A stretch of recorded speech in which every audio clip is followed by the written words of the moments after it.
assertion reasoning question आपको करवा रही हूँ अभी।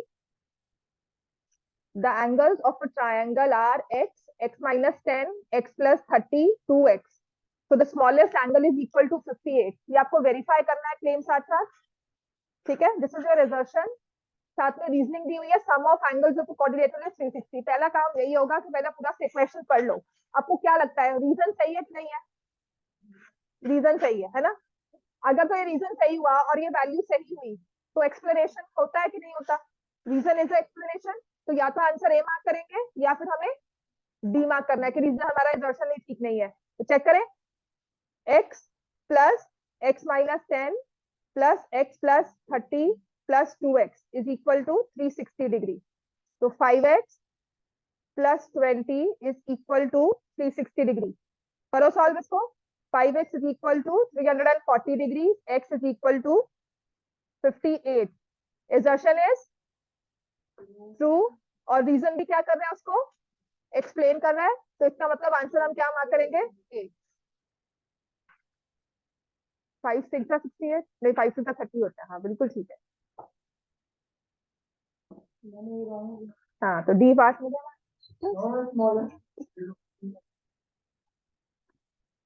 तो ठीक तो ऐसे। हाँ x माइनस 10 हुआ ना सबसे स्मॉलेस्ट। ठीक तो ऐसे, ठीक तो है। क्या हो गया? चलो ये आ गया हमारे पास। x की वैल्यू है 68, then smallest angle 68 minus 10 58 which is true. Answer अपना होगा ए था। चलो नेक्स्ट करो स्टार्ट इसका। हाँ बताया उसने, मुझे एग्जैक्ट बताना मैथ्स एग्जाम का था, ठीक है। तो अब से अगर आपको किसी चैप्टर की रिवीजन की जरूरत है, मैं अपने हिसाब से क्वेश्चन लाकर रिवाइज करवाऊंगी। आपको खुद से एनसीईआरटी वगैरह सब अपनी रिवाइज करनी है, एग्जाम भी वही करना है। और अब से टेस्टिंग शुरू हो चुकी है आपकी, ठीक है। तो अब कभी भी एक दिन पहले इन्फॉर्म किया करूँ कि टेस्ट होगा अगले दिन। और अभी जो पहला टेस्ट मुझे लेना है वो फुल सिलेबस एमसीक्यू है। Full syllabus MCQ close to 40-45 question in 1 hour, ठीक है। उसमें assertion रीजनिंग बेस्ड भी होंगे। Next, if diagonals of parallelogram ABCD are equal, then angle ABC is 90. बनाओ ABCD एक पैरेललोग्राम है, उसके डायगोनल्स आर इक्वल। ट्रू, क्योंकि एबीसीडी तब क्या बनेगा? रेक्टेंगल। जिस पैरेललोग्राम के, लिखो इस चीज को, diagonals are equal, if diagonals are equal then parallelogram is a rectangle. अगर डायगोनल्स इक्वल होते हैं तो पैरेललोग्राम एक रेक्टेंगल बनता है। if diagonals are equal then the given parallelogram will be a rectangle. The assertion is true or false? True. And what about this reason, if diagonals are equal it becomes a rectangle? तो true है, क्योंकि अगर उसका diagonals equal कहा तो rectangle है, तो उसका एंगल क्या हो जाएगा? 90 डिग्री। तो हम क्या मार्क करेंगे? नेक्स्ट आ जाओ।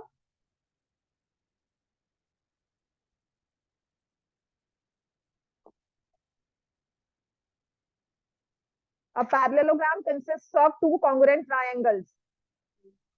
True.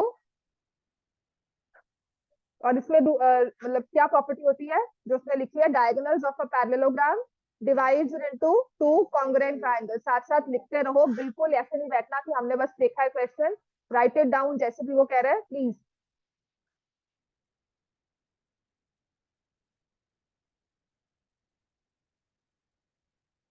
Next, ABCD is a square.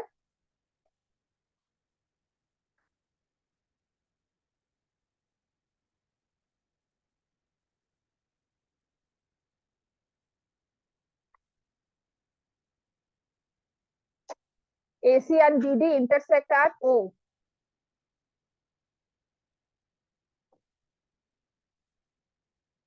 ABCD is a square. AC and BD intersect at point O. The measure of angle ABC is 90 degree. Figure को ड्रॉ करो। 900 तो मैंने कहा ना प्रिंटिंग एरर्स होंगे, 90 डिग्री होना चाहिए ना। 900 तो कभी बनेगा ही नहीं। ABCD is a square. AC and BD intersect at O. Measure of angle ABC is 90. 2 है ना? और इसने कहा है diagonals of square bisect each other at right angles. 2 होता है ये भी, है ना? दोनों सही है आपस में, लेकिन इसकी कोई रीजनिंग आपस में वो कुछ आपस में मैच नहीं कर रही है, राइट? तो answer will be B part. वैसे गलत होगा, मेजर ऑफ एंगल एबीसी नहीं होगा, ये एंगल एओबी होगा. ठीक है, डायगोनल्स इंटरसेक्ट, फिर ए पार्ट होगा. अगर उसने ए आंसर मार्क किया है ना, तो उसका मतलब उसने एंगल एओबी लिखना था 90 डिग्री, राइट? तो उसकी वजह से diagonals of square bisect each other at right angles, तो आंसर हो जाएगा ए पार्ट. अब अभी के लिए हम मार्क करेंगे जो उसने लिखा है उसके हिसाब से डी ऑप्शन, राइट? चलो नेक्स्ट है, इसके बाद फिगर ड्रॉ करो. This is a mirror image, है ना? तभी मैं कह रही हूँ ये कुछ नहीं है, ये पहली बार फिल्म हुआ है तो इसमें टाइपोज बहुत ज्यादा है. वेबसाइट पर चलो क्वेश्चन तो है प्रैक्टिस के लिए, पर वो आप अब समझ पाओ कि ये क्या लिखा है, क्यों लिखा है, तो don't go by that feel. आपको समझना खुद आना चाहिए. अगर खुद आ जाता है कि थोड़े टाइपोज होते हैं, कुछ गलतियां होंगी, फिगर ड्रॉ करो. ऐसे से करने से अच्छा वहां फिगर ड्रॉ करो. मैंने आपको पहले ये चीज की है, ऐसे से कर रहे हो ना, पेपर भी ऐसे ऐसे जाता है. फिर ABCD is a square. This is A, ये B point, ये C और ये D. This is given P, this is given Q, this is given R. ABCD and PQRC are rectangles. Q is the midpoint of AC. Then DP is equal to CP.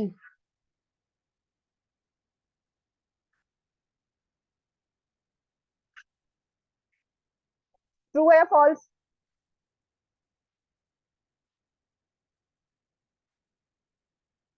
Figure draw करो, figure draw करके फिर check करो दिया क्या क्या हुआ है, लिखा करो. गिवन लिखो सारा, बिकॉज आप विजुलाइज नहीं कर पा रहे हो. लिखो, जब फिगर ड्रॉ कर ली साथ में लिखो गिवन क्या है. ABCD, इस लाइन को लिखो please. This is very important. PQRS are rectangles. Orally नहीं करना है क्वेश्चन हमें, यहाँ पे लिखोगे नहीं तो आएगा ही नहीं बिल्कुल भी. PQRS RCR rectangles. Q is the midpoint of AC, लिखो. Q is the midpoint of AC. Exams का पता लगा कब है, कब है? उसके बाद अभी फाइनल्स तो होंगे ना. चलो ठीक है, आओ. अभी मैं रसन रीजनिंग करवा रही हूँ. इस फिगर को ड्रॉ करो प्रॉपरली. चलो write down ABCD and PQRS are rectangles. Question लिख नहीं सकते पूरा, पेन खत्म हो जाएंगे हमारे, फिर रजिस्टर खत्म हो जाएंगे और नहीं मिलेंगे. सेव पेपर करना है ना, तो पढ़ाई छोड़नी चाहिए. पेपर बिल्कुल सेव होगा, बट आपके लिए सच में मैंने कहती हूँ वो मूवमेंट होती है सेव द रिसोर्सेज. जो आप पढ़ रहे हो यहाँ बैठकर, जो हम सारी एनर्जी वेस्ट कर रहे हैं, उसको सेव करने के लिए पढ़ाई जरूरी है. पढ़ाई में अपने रिसोर्सेज लगा रहे हो ना आप लोग, तो पढ़ाई अगर हम अच्छे से करेंगे, समझ में करेंगे, तो वो सारे रिसोर्सेज सेव्ड हैं. अगर मैं यहाँ पे ओरली आप बैठती हूँ ना, कुछ लिखती हूँ और मैं ऐसे समझाती हूँ, देखो ये ऐसे ऐसे होगा, समझ में आएगा कुछ? मैं यहाँ पे ऐसे हाथ जोड़ के खड़ी हो जाती हूँ, कुछ समझ में आएगा? तो आप लोग क्यों नहीं लिख रहे हो? Draw this figure. Figure draw करो, पूरा एक्सर्शन लिखो. ABCD PQRS की होते हैं नोट्स. कल गलती से रजिस्टर खुलेगा, कुछ पढ़ने का मन करेगा, गलती से इसे खोलोगे कि कहीं कुछ सॉल्व किया था, देन यू रियलाइज वो रिविजन होती है. यहाँ पर एक बार करना है, वो सेल्फ स्टडी की रिविजन होगी आपकी. So it's very important when you find a question जो एक बार में नहीं समझ में आ रहा, please draw it and right it full. समझ में आ गया? अब अपने बुक में से ही देखो, यहाँ मत देखो हवा में दिखता है. यहाँ पर 10 चीजें और दिख रही है, एक्स्ट्रा क्वेश्चन का लिंक दिख रहे होंगे, सब दिख रहे होंगे बुक में. वहां पर फोकस करो अपनी नोटबुक में जहां पर ये लिखा हुआ है. ठीक है, अब ये बताओ कि इसने जो बात कही है वहां पर ट्रू है कि नहीं, ट्रू होगी कि नहीं? वैसे भी अगर उसने परपेंडिकुलर ड्रॉ किया है, this is perpendicular, this is also perpendicular, आपस में पैरेलल हो गए, और ये मिड पॉइंट है. Line from mid point parallel to the side of triangle bisects the third side. याद है ना इसमें क्या लिखा है? Line segment joining the midpoint of any two sides of triangle is parallel to third side equal to half of it. समझ में आ गया कि मुझे मिड पॉइंट थ्योरम बता दी है. तो Q मिड पॉइंट है बाय डिफॉल्ट, मुझे पता है QP is parallel to PC, तो P मिड पॉइंट हो जाएगा, तो ये ट्रू हो जाएगा. DP is equal to PC. वैसे इसमें मिड पॉइंट दिया है, कन्वर्स नहीं दिया हुआ, ठीक है। इसने आंसर देखा क्या मार्क किया, इसने आंसर किया बी, बिल्कुल ठीक है। नहीं बच्चे, कन्वर्स अलग होता है, स्टेटमेंट दे दी पर कन्वर्स की चाहिए, इसमें आपको पी तो मिड पॉइंट प्रूव करना है, ठीक है। इसमें पी जो है मुझे मिड पॉइंट प्रूव करना है। दिस इज ए, ड्रॉ कर इस क्वेश्चन को, लिखो। अब ये क्वेश्चन है जहां पर हमने गलती की, लिखो इस पूरे क्वेश्चन को दोबारा से, एजर्शन लिखो, ड्रॉ द फिगर, ठीक है। चलो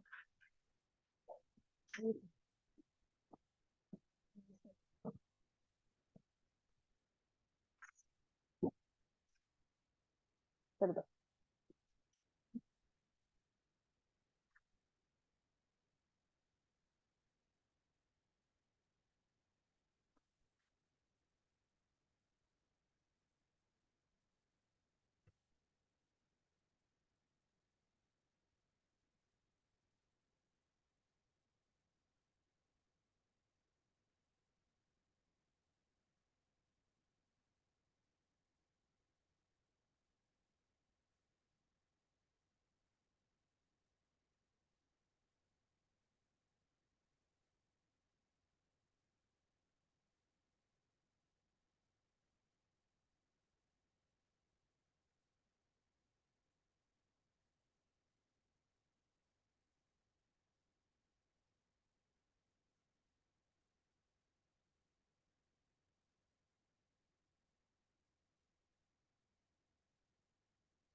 So this is my tool now.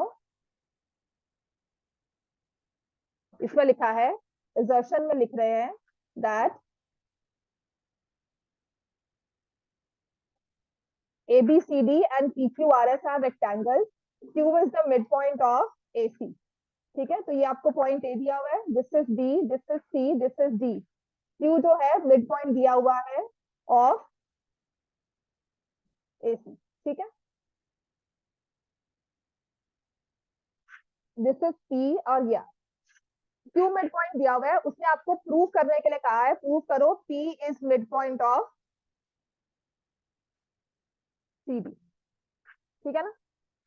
Given में उसने हमें ये सब दिया है, आपने प्रूव कैसे किया कि क्यू तो मिड पॉइंट है, ये 90 डिग्री है, लिखो एंगल क्यूपीसी इज 90,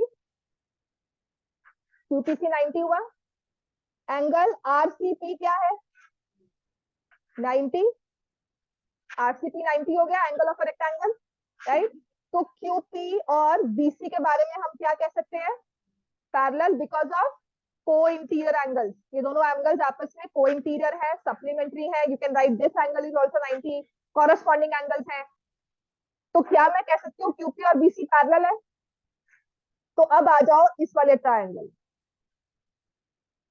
कौन सा ट्रायंगल है, लिखो ट्रायंगल डीबीसी। अब लिखो in triangle DBC Q is the mid point of BD, लिखो इस चीज को, in triangle DBC, Q is the midpoint of BD, PQ is parallel to BC, therefore हम क्या लिखते हैं, by converse of midpoint theorem, converse of midpoint theorem, P is the midpoint of CD। तो ये हमारी स्टेटमेंट हो गई true, assertion हो गया ट्रू। और रीजन में कह रहा है कि line joining mid points of any two sides of triangle is parallel to third side equal to half of it. ये तो मिड पॉइंट है। ये तो कहता है कि अगर दो पैरेलल लाइंस हैं, अगर लाइन पैरेलल है और मिड पॉइंट से है, मिड पॉइंट को ज्वाइन करती है, ये तो हमें मिड पॉइंट दिया ही नहीं हुआ था, ये तो मुझे प्रूव करना था। तो मैंने कन्वर्स यूज किया है, उसने स्टेटमेंट दे दी मिड पॉइंट की, तो ये इसका एक्सप्लेनेशन नहीं है, इसका एक्सप्लेनेशन नहीं है। वो आपको सिर्फ मिड पॉइंट थ्योरम का एक सिंपल स्टेटमेंट दे रहा है, राइट। तो इसमें हम आंसर क्या मार्क करेंगे? D. Both the statements are true but the explanation is not the reasoning is not the correct explanation of the assertion। समझ में आ गया ये?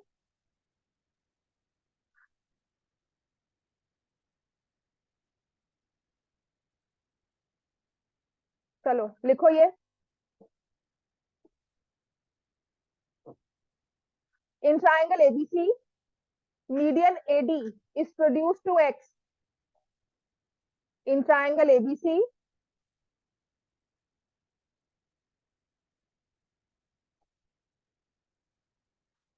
to X, median AD कौन सा हुआ? जो A से स्टार्ट हुआ, AD is produced to X such that AD is equal to DX. Then ABXC is a parallelogram. इस पूरी लाइन को लिखना है हमें पहले। लिखा है हमने assertion? हाँ जी, कब लिखनी है assertion? क्यों नहीं लिखी? assertion लिखो पहले। In triangle ABC, median BD is produced to X such that AD is equal to DX। Figure बाद में खुद से ड्रॉ करनी चाहिए देखकर, पहले उस लाइन को लिखो, उसे समझो and then relate the figure with it. समझ में आ गया? जो मैं आपको लिख रही हूँ उसको मत जाओ, आप आराम से देखो उस चीज में कि क्या ये सही है, क्या लिखा क्या हुआ है। ट्राइंगल एबीसी ड्रॉ करना है हमें। ट्राइंगल एबीसी हमने ड्रॉ किया, D is the mid point, AD तभी मीडियन बना, और एडी को आगे प्रोड्यूस किया, आगे लंबा उसको खींच लिया हमने, है ना। तो एक्स तक आ गया। अब एक्स तक आने के बाद उससे कहा है A B X C is a parallelogram. True होगा फॉल्स? अब ये प्रूव करो, सोचो ट्रू है या नहीं। और उसने लास्ट में रीजन लिखा हुआ देखो, diagonals A X and B C bisect each other at right angles. ठीक है, तो आपको क्या लगता है कि फर्स्ट assertion ट्रू है कि नहीं?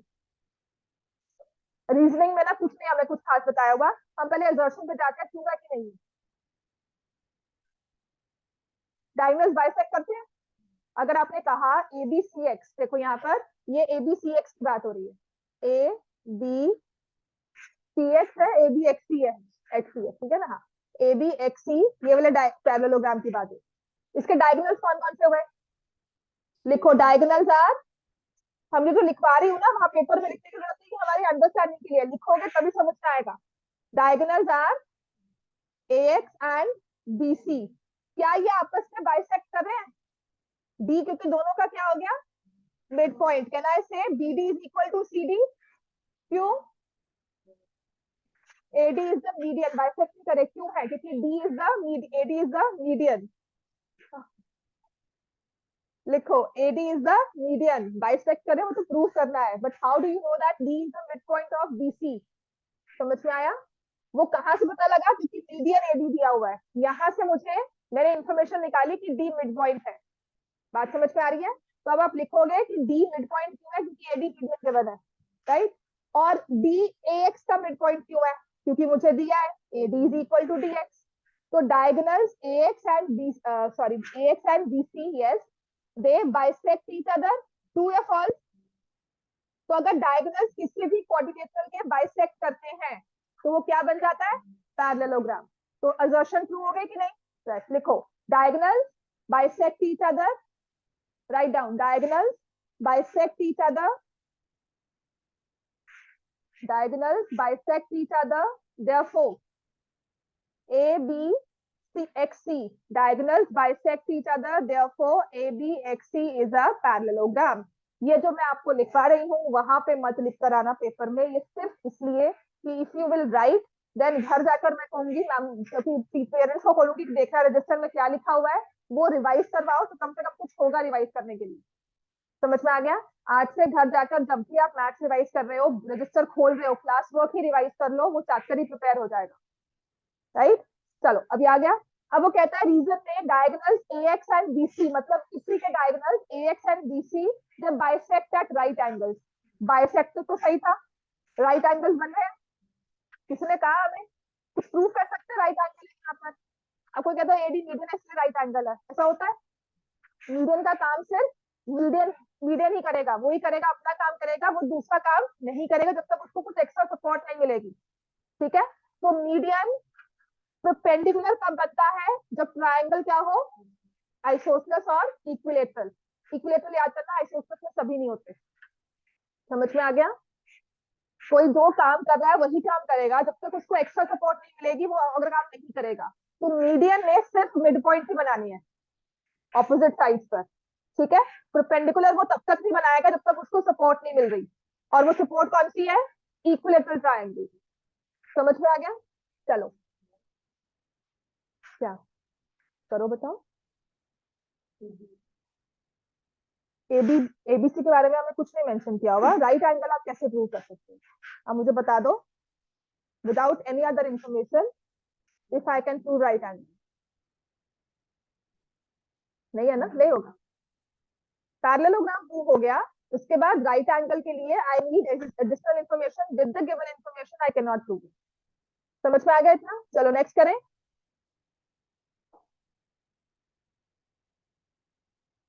चलो, conjunctive sides of a quadrilateral लिखो इसको। जहां पे लगे ना क्वेश्चन जिसमें वो सम ऑफ एंगल्स था, नहीं समझ में आया या कुछ अलग था, वो चीज तो समझ में आती है। जहां से ये वाला क्वेश्चन है वो सम ऑफ एंगल्स वाला भी अच्छा था, लिख लो उसको भी। Otherwise I share this link in the group. यहाँ से प्लीज असर्शन रीजनिंग के सिर्फ मुझे इतनी प्रॉब्लम थी कि कहीं ना कहीं टाइपोज बहुत ज्यादा है, जो क्वेश्चन बिल्कुल ही रेलिवेंट नहीं रहता। आपके चैप्टर 1 चैप्टर 2 के बहुत क्वेश्चन है, प्लस 10th के साथ थोड़े बहुत मिक्स किए हुए हैं मैंने। The consecutive sides of a quadrilateral have one common point. Consecutive sides कौन सी होती है? Adjacent sides.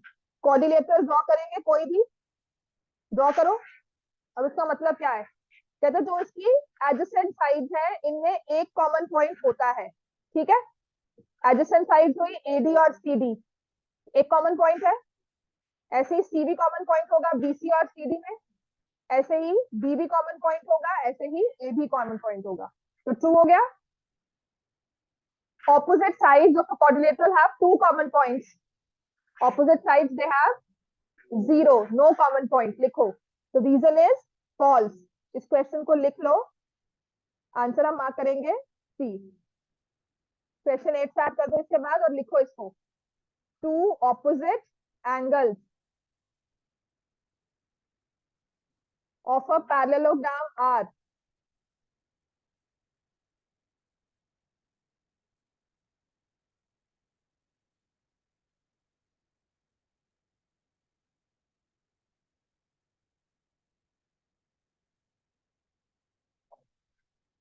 Two opposite angles of parallelogram are 3x minus 2, 50 minus x.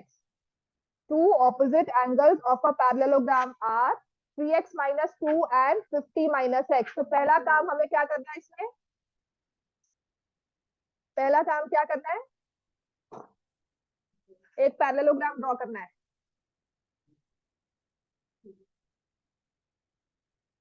ये इसके ऑपोजिट एंगल्स हैं। समझ में आ गया? Why I asked you to draw parallelogram, visualise करो इस चीज को। फिगर बनी होगी साथ में, पैरेललोग्राम की प्रॉपर्टीज याद आएंगी।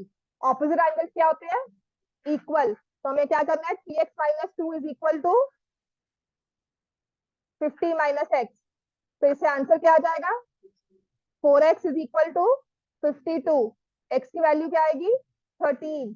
तो measure of one angle is 37। True. 50 minus 13 करते हैं तो आता है 37 डिग्री। This is true. और रीजन क्या है? Opposite angles are equal. तो अगर हमें कुछ ना भी दिया हो ऑपोजिट एंगल्स के बारे में, अगर मुझे ये स्टेटमेंट दी जाती है तो I can easily figure out. समझ में आ गया?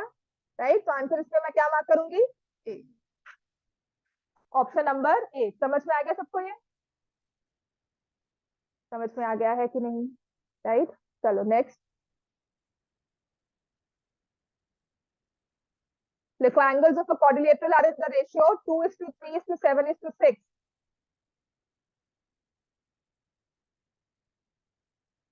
angles of quadrilaterals are in the ratio 2:3:7:6। तो एंगल्स क्या हो जाएंगे? क्या लिखते हैं इसमें? Let the angles are 2x, जैसे रेशियो दी हुई है तो क्या लिखेंगे? 2x, 3x, 7x, 6x।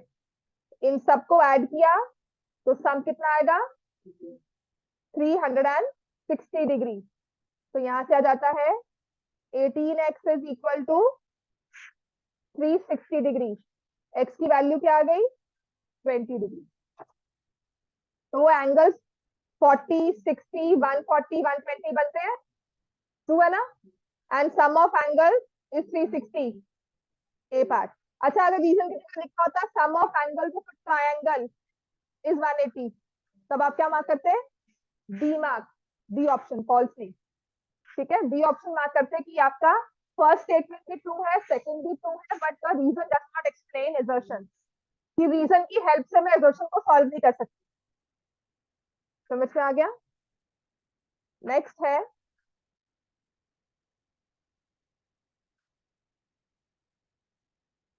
इन ट्रायंगल एबीसी। लिखो इस चीज को। अब क्योंकि ये चीज हमें प्रॉपरली ड्रॉ करके figure, I will not draw this figure, आपको लिखना है और फिगर ड्रॉ करनी है। In triangle ABC E and F are the mid points of AC and AB respectively. इस स्टेटमेंट को लिखो भी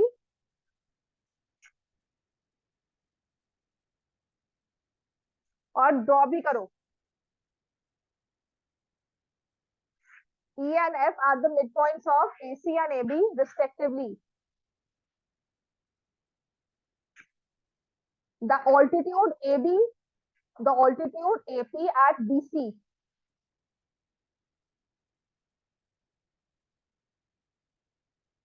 इसमें गलत लिखा हुआ है, तभी मैंने कहा था। रुको, एक minute. The altitude AP, E and F are the midpoints.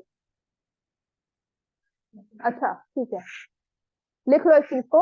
Altitude AP at BC intersects FP at Q। अब इसकी फिगर ड्रॉ करो। ऑल्टीट्यूड कहां से शुरू हो रहा है? ए से। ट्रायंगल ड्रॉ किया, ट्रायंगल में E and F mid points mark किए। ए से ऑल्टीट्यूड ड्रॉ करो, परपेंडिकुलर ड्रॉ करो। वो जाकर कौन सी साइड को टकराएगा? बीसी। बीसी पे पॉइंट कौन सा आ जाएगा? पी। और वो एफ ई को इंटरसेक्ट कर रहा है पॉइंट क्यू पे। बन गई फिगर?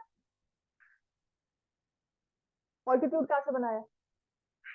अच्छा ठीक, ठीक है। तो आई वुड प्रेफर, तुम्हारा कह रही हूँ आदित्य, फिगर को ना इस तरह से बना लो। Write the vertex A here.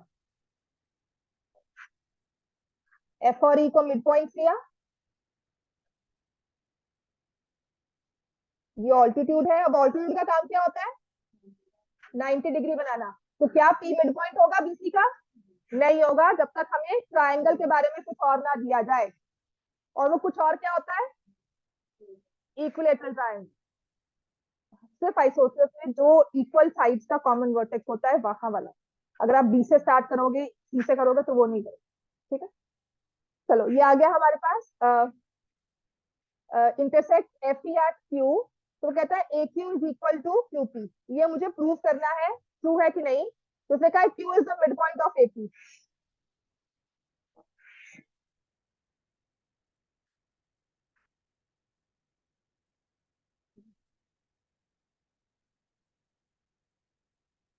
ये ट्रू है कि नहीं? बनाओ फिगर, ड्रॉ करो and prove it.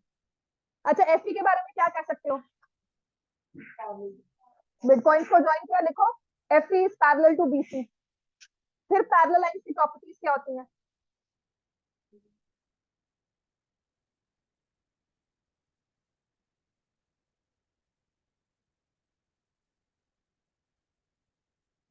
F E parallel to B C आ गया।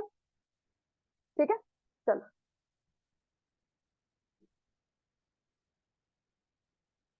ये भी 90 डिग्री हो गया एंगल।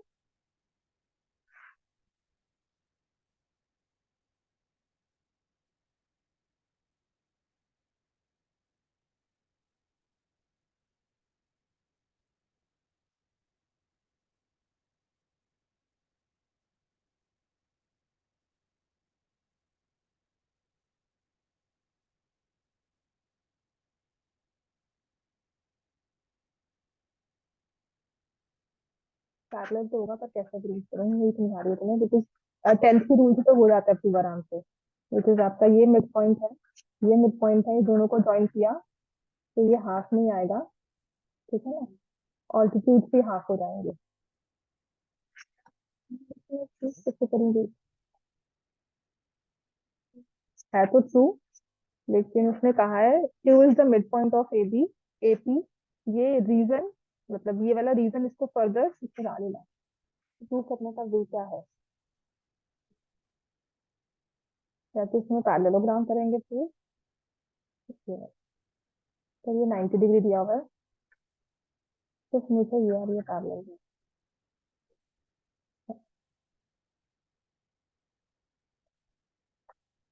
सिमिलैरिटी से हो जाएगा, लेकिन सिमिलैरिटी क्यों नहीं हुई? हम्म? ये एंगल इसके इक्वल है, ये एंगल इसके इक्वल है।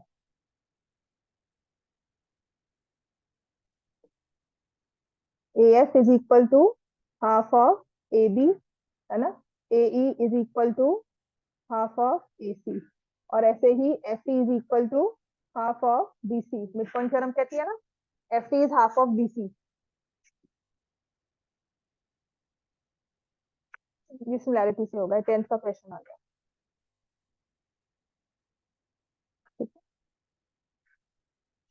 फिर आपकी आउट ऑफ सिलेबस 10th का है, आपके आउट ऑफ सिलेबस है, वैसे ये मिड पॉइंट होगा, ट्रू है। देखो सभी साइड हाफ हो गई, तो जो आपका ये परपेंडिकुलर है ये भी हाफ हो जाएगा, क्यों मिड पॉइंट ही आएगा, which is easy to prove, बहुत इजी है प्रूव करना। तो ये 10th लेवल का क्वेश्चन हो गया, अदरवाइज आई सी कोई ना कोई अगर ऑल रूल लगता है। ठीक है, चलो, every square is a rectangle, true, every square is a rectangle, every rectangle is a square, false. तो क्या आंसर होगा इसका, C part. Every square is a rhombus, every rhombus is a square, false. All parallelograms are quadrilaterals, all parallelograms are rectangle, false, C.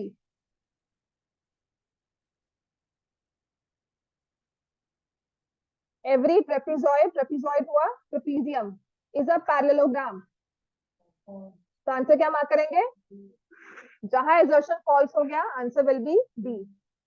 ठीक है, every trapezoid is a parallelogram, a trapezoid is a quadrilateral whose opposite sides are parallel।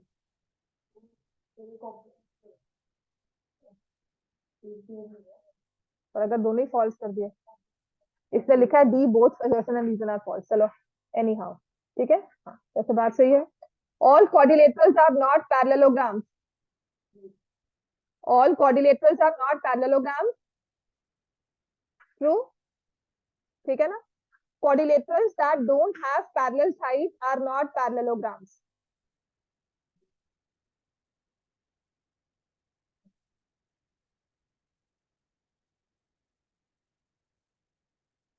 that don't have लिखो, all quadrilaterals are not parallelograms, लिखो। तुम इसको D A B C D mark कर रहे हो, उसका कोई फायदा है? तो ऑप्शन लिख रहे हो, क्वेश्चन को लिखो, जितने देर में आप सच में ऑप्शन लिख रहे हो, राइट डाउन द स्टेटमेंट्स, जैसे पिछली वाले क्वेश्चन में स्टेटमेंट लिखो। आप एबीसीडी मार्क कर रहे हो, उसका कोई फायदा नहीं है। Every trapezoid is a parallelogram, trapezoid is a quadrilateral whose opposite sides are parallel, इसका डी मार्क किया, क्या फायदा होगा? 2 दिन बाद पूछना भी नहीं होगा, याद भी नहीं होगा कि डी का हाल क्या था। इसमें लिखा है all quadrilaterals are not parallelograms, which is true, ठीक है। और रीजन जो है ना इसमें इनकम्प्लीट सा लिखा हुआ है, वो है quadrilaterals that don't have opposite sides parallel are not parallelograms. लिखो पूरा statement, quadrilaterals that don't have opposite sides parallel quadrilaterals that don't have opposite sides parallel are not parallelograms.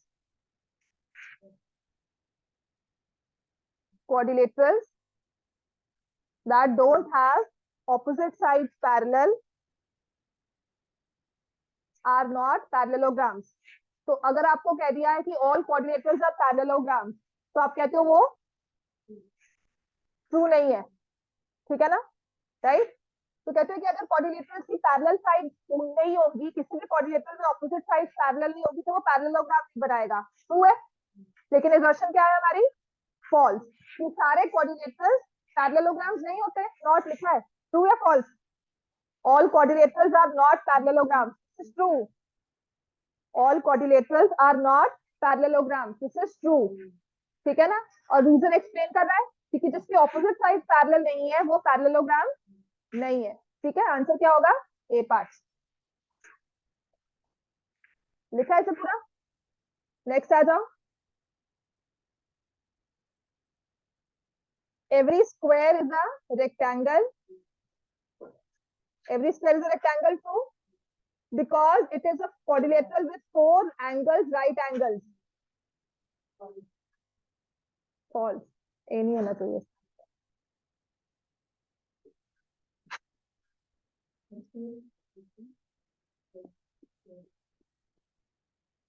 कहते स्क्वायर रेक्टेंगल इसलिए है क्योंकि is a quadrilateral with 4 angles, right angles. True होगा, ठीक है। Every square is a rectangle, true और false? True. अब reason के साथ इसमें देखना है, इसमें लिखा है कि स्क्वायर रेक्टेंगल इसलिए है क्योंकि it is a quadrilateral with 4 angles, right angle. सिर्फ रेक्टेंगल बनने के लिए हमें 4 एंगल्स 90 डिग्री करने होते हैं, ठीक है ना। चारों एंगल्स 90 कर दो, साइड्स अपने आप में ऑपोजिट साइड इक्वल हो अनइक्वल हो कोई फर्क नहीं पड़ता, लेकिन स्क्वायर में कंडीशन क्या है, opposite side should be equal. तो अगर स्क्वायर को रेक्टेंगल बनाना है हमें, तो हमें सिर्फ 4 के 4 एंगल्स 90 डिग्री वही कंडीशन चेक करनी है, राइट? राइट। तो square is a rectangle because it's a quadrilateral with all 4 angles, right angles. तो इसका आंसर हो जाएगा। नेक्स्ट आ जाओ। Every square is a rhombus, true?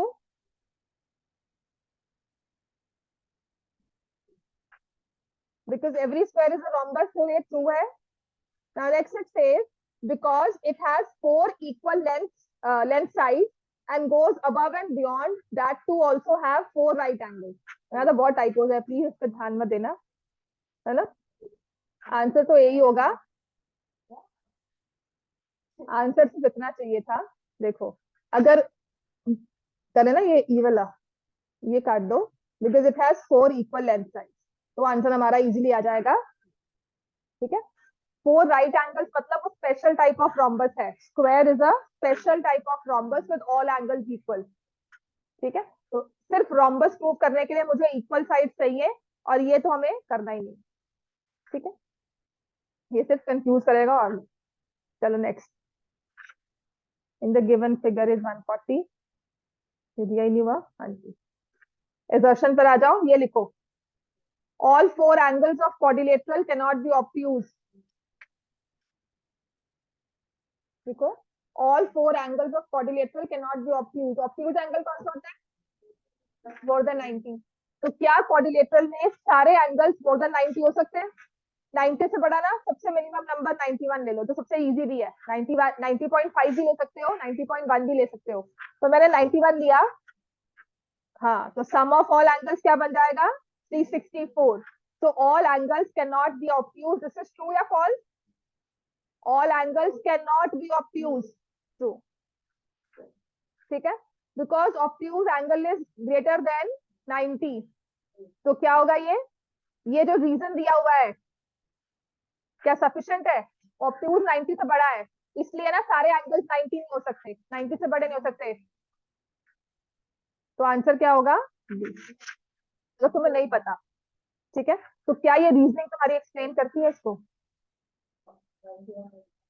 वो तो तुम्हें तब 92 ले लो, 94 ले लो। आपने रीजन क्या दिया, 91 मैंने लिए, पर मैंने ये यहाँ पर छोड़ नहीं दिया, मैंने क्या कहा, सम, ठीक है ना।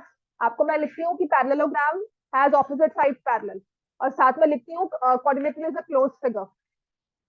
आप उसमें मैंने सही बात कही है। आप मुझसे पूछते हो मैम 2 into 2 क्या होता है, मैं कहती हूँ नहीं, पहले ना डिवाइड करना सीखो, right.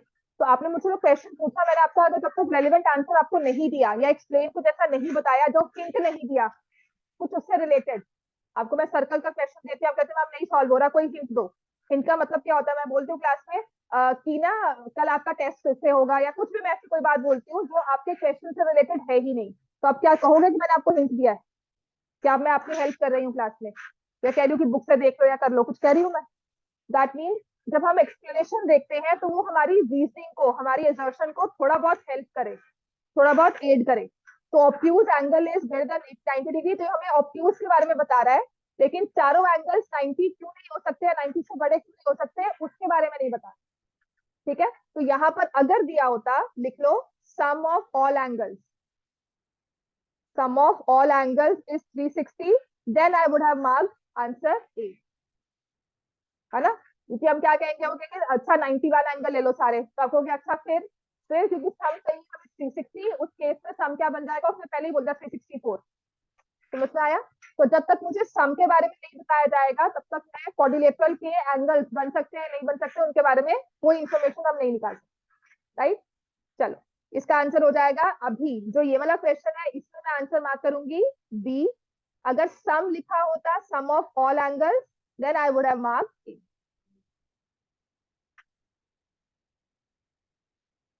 Kite is not a rhombus. True या false? False क्यों बोलते हैं, बिना मतलब ही। काइट क्या होता है, मतलब ऐसे कुछ बोलना है हमें? हाँ, और rhombus क्या होता है? rhombus कौन सा होता है? All sides equal. काइट की क्या होती है? Only a pair of adjacent sides equal. Kite is a figure with one pair equal, other pair equal, ये इक्वल है और ये इक्वल है। rhombus में क्या है? All sides equal. समझ में आ गया? तो इसका कह रहा है kite is not a rhombus, true लिखोगे या फॉल्स? नॉट लिखा है उसने, इज नॉट लिखा हुआ है ना, ये दिख रहा। लिखो इसको पहले तुम, नॉट को ना कैपिटल्स में लिखना तुम, तो मुझे नॉट नहीं दिखता है, और हर एक स्टेटमेंट में जहाँ नॉट का तुमने कहा ट्रू या फॉल्स। हंसो मत, तुम सब ये गलतियां करके आते हो वहां पेपर में। Kite is not a rhombus, this is true, kite rhombus नहीं होती। लेकिन क्या रॉम्बस काइट होती है?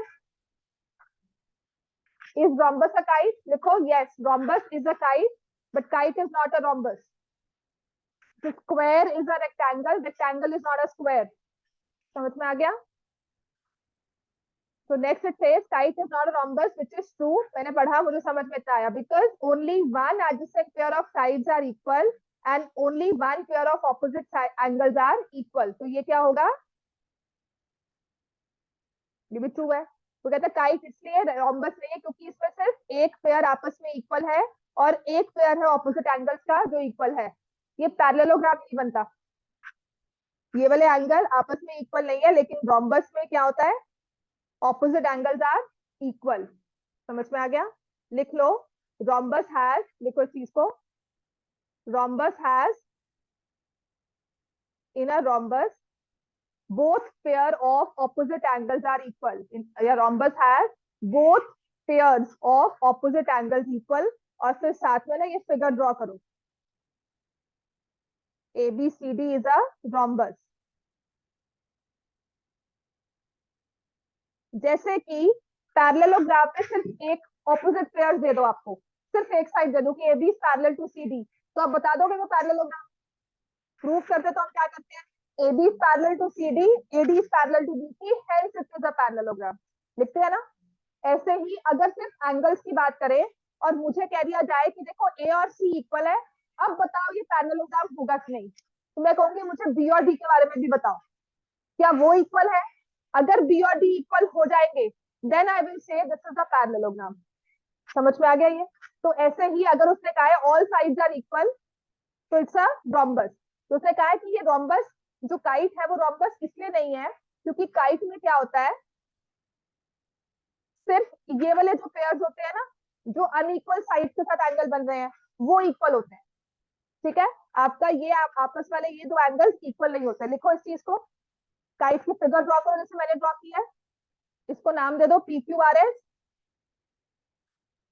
This is P Q R and S. P Q is equal to P R, Q S is equal to R S. ये figure ऐसे draw कर लो और लिखो P Q is equal to P R, Q S is equal to R S. लिख लिया हमने। फिर आप लिखो P Q R S is the kite. P Q R S is a kite. अब एंगल्स कौन से इक्वल है? ये दो एंगल्स आपके इक्वल है, इसे मार्क कर लोगे। अब अनइक्वल शो करना तो मैं क्या लिखूंगी? इसको लिखो x, इसको लिखो y। x is not equal to y। समझ में आ गया? कौन से वाले एंगल्स इक्वल हुए? जो जहां से इक्वल साइड्स इंटरसेक्ट कर रही है। ये आपस में इंटरसेक्ट इक्वल साइड थी, ये दूसरा पेयर था इक्वल का। तो यहाँ पर इंटरसेक्ट करती है हमेशा ये एंगल और ये एंगल सेम होगा। ये this angle and this angle जो आपस में इक्वल साइड पर बनना, वो आपस में इक्वल नहीं होंगे। जो दो पेयर्स में से इक्वल साइड्स के पेयर से एंगल बनता है वो इक्वल होगा। समझ में आ गया? तो this is a kite. Now the reason says कि काइट क्यों नहीं है, क्योंकि इस फिगर में सिर्फ एक ऑपोजिट पेयर है जो इक्वल है, ठीक है, and only one pair of opposite angles equal. Only one pair of adjacent sides equal and only one pair of opposite angles equal. तो ये आंसर क्या होगा? ए part.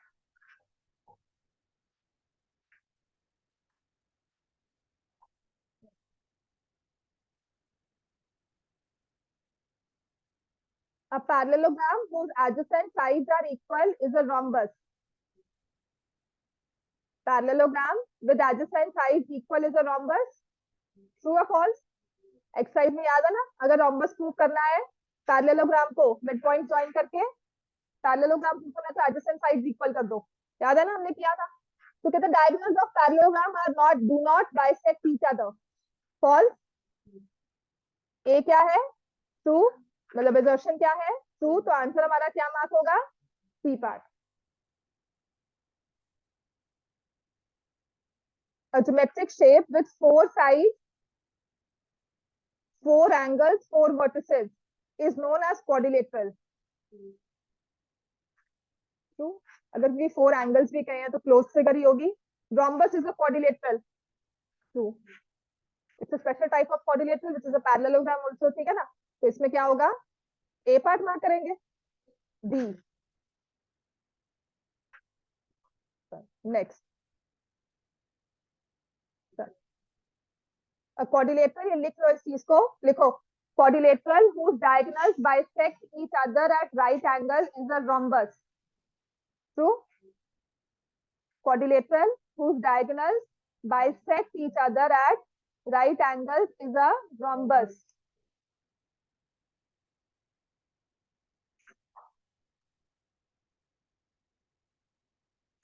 Quadrilateral whose diagonals bisect each other at right angles. यहाँ पे टाइपोस बहुत है, ignore the टाइपोस, सिर्फ question को देखो, है ना।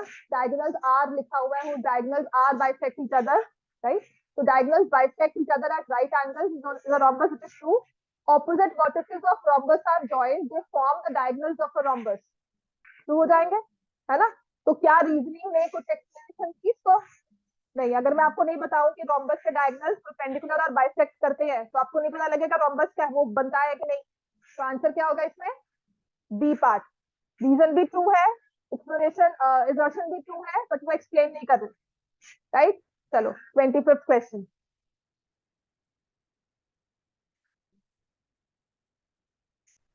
अब देखो यहाँ पर अगर मैं ये इन्फॉर्मेशन आपसे हाइड कर लेती हूँ, कलर नहीं है, चलो अगर मैं डू इट लाइक दिस, ये तुम्हें चीज नहीं दी, तो क्या तुम्हें फॉर्मूला पता है? अगर तो पता होगा ठीक है, लेकिन जिसको नहीं पता वो रीड करता है फॉर्मूला। हाँ, समझ में आ गया? तो जहां पर क्वेश्चन तो सॉल्व हो जाता है कि I know the formula, but उसमें आपको एक वो एक मतलब तुम्हारी बात जो है तुम्हें कंफर्म हो गया तुम्हारा फॉर्मूला सही है। Area of rhombus is 24, rhombus draw करो, उसके डायगोनल्स दिए हुए हैं 6 एंड 8। तो उसके बेसिस पर मुझे एरिया ऑफ रोम्बस निकालना है। रोम्बस का एरिया क्या होता है? अगर ये फॉर्मूला मुझे पता है, बिल्कुल सही बात है, तो हमने कहा half into 6 into 8 which is 24, assertion is true. अब रीजन अगर मैं पढ़ रही हूँ तो उसने लिखा है एरिया ऑफ रोम्बस, या तो मेरी बात कंफर्म हो जाएगी कि हाँ मैं ठीक हूँ, बिल्कुल मेरा फॉर्मूला सही है। जिसको फॉर्मूला नहीं आता होगा, ठीक है ना, उसके लिए क्या हो जाएगा, हेल्प हो जाएगी। तो आंसर इसका हम क्या मार्क करेंगे, ए। क्लियर हो गया इतना?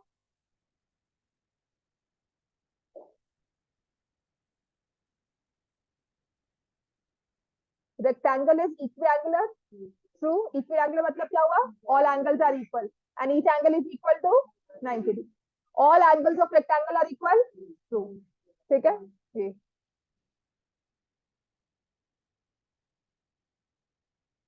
The interior angle of rectangle at each vertex is 90. Sum of all interior angles is 360.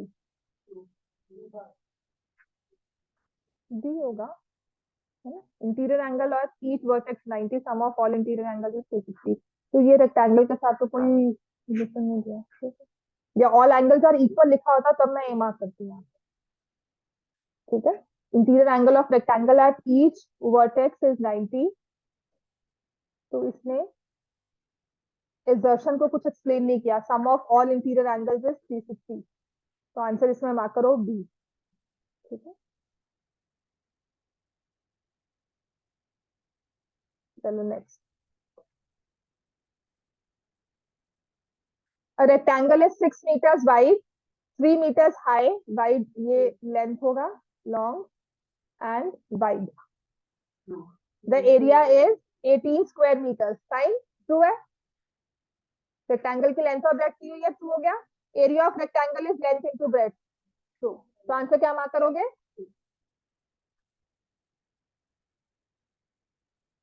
चलो बनाओ इसको। Rectangle is 12 centimetre long, 5 centimetre toll, wide होगा ये। पेरीमीटर